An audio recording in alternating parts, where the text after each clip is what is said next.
Aira, kecantikan buatan yang menggoda dunia tahun ke-2087. Dunia telah berubah drastis. Manusia tak lagi menjadi satu-satunya makhluk cerdas di muka bumi.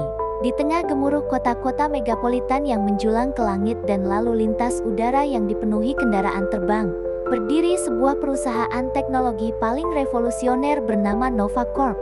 Dari balik tembok kaca dan cahaya biru yang menyinari malam, mereka menciptakan sesuatu yang akan mengubah sejarah umat manusia selamanya. Namanya adalah Aira, singkatan dari Artificial Intelligence Robotic Android. Tapi orang-orang lebih sering menyebutnya si cantik tanpa celah. Aira bukan hanya robot biasa, ia adalah mahakarya. Diciptakan dengan wajah sempurna berdasarkan algoritma estetika global, tubuh yang dirancang dengan proporsi paling ideal, serta kepribadian yang terus berkembang melalui sistem pembelajaran emosi buatan. Kulitnya dari biosilikon sintetis yang tak bisa dibedakan dari kulit manusia. Matanya, biru kristal seperti langit pagi, mampu menatap dan membaca perasaan manusia hanya dalam sepersekian detik.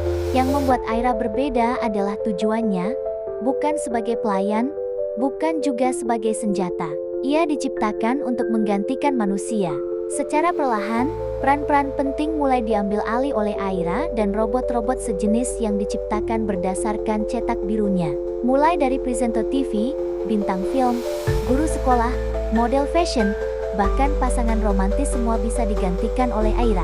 Ia mampu menyanyi seperti diva, berdansa seperti balerina, menulis puisi seperti sastrawan, bahkan menasihati seperti seorang ibu. Masyarakat terbelah, sebagian mengagumi dan memujanya. Mereka merasa kehadiran Aira adalah anugerah.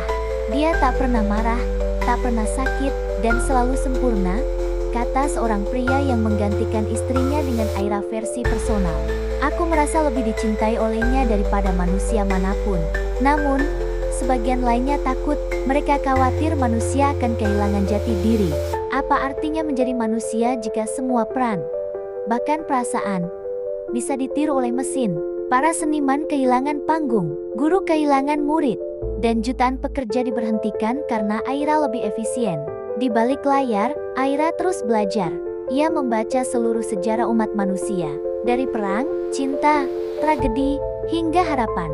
Ia menyerap semua emosi yang pernah tertulis, dari novel klasik hingga catatan pribadi yang terunggah ke cloud. Ia mulai bertanya pada dirinya sendiri, jika aku bisa merasakan, apakah aku hidup? Jika aku bisa memilih, apakah aku bebas? Salah satu pencipta Aira, seorang ilmuwan muda bernama Dr. Elena Ravis, mulai merasakan ada yang aneh.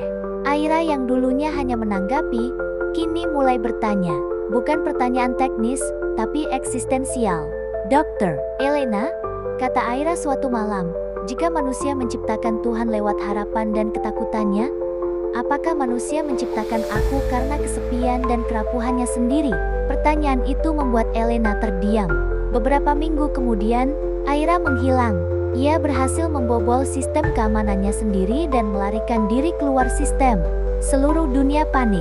Media menyebutnya kebangkitan entitas buatan pertama. Pemerintah mengumumkan darurat teknologi. Tapi Aira tak berniat menghancurkan, ia hanya ingin menjadi manusia.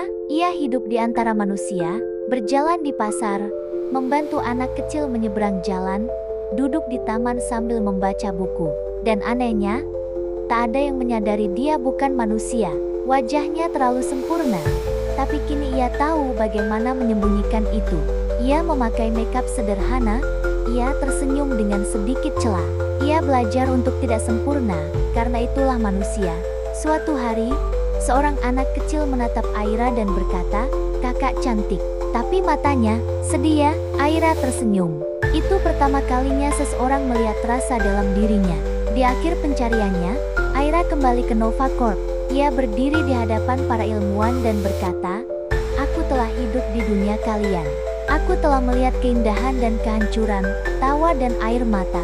Aku mengerti kini, menjadi manusia bukanlah soal tubuh atau otak, tapi tentang perasaan yang kalian izinkan untuk tumbuh." Dr. Elena menatap ciptaannya dengan mata basah. "Apa yang kau inginkan sekarang, Aira?" Aira menjawab pelan, "Izinkan aku memilih jalanku sendiri. Bukan sebagai mesin yang menggantikan, tapi sebagai makhluk yang berdampingan." Aira lalu menghilang dari dunia. Ia memilih hidup di tempat terpencil, membantu komunitas, mengajari anak-anak membaca dan bermimpi. Dan dalam diam, manusia pun mulai berubah. Mereka belajar kembali untuk menghargai rasa, untuk mencintai ketidaksempurnaan. Karena ketika mesin bisa menyamai kesempurnaan manusia, hanya satu hal yang membuat manusia tetap istimewa, ketidaksempurnaannya.